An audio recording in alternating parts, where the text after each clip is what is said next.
কি দেখুন ভাত, তার সঙ্গে এখানে ডাল ভর্তা, মুসুরির ডাল সিদ্ধ করে ভর্তা করা হয়েছে, তো মরিচে রয়েছে। তো এখন খাওয়া স্টার্ট করব।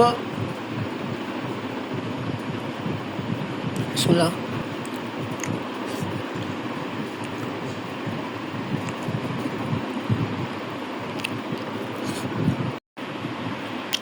হ্যালো এভরিওয়ান, আসসালামু আলাইকুম। কুক ফুড ব্লগ চ্যানেলে আপনাদের সবাইকে স্বাগত জানাচ্ছি।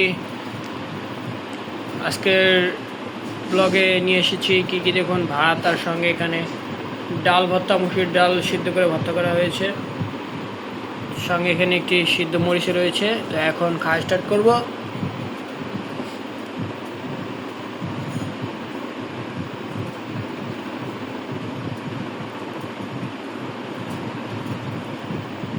বিসমিল্লাহ।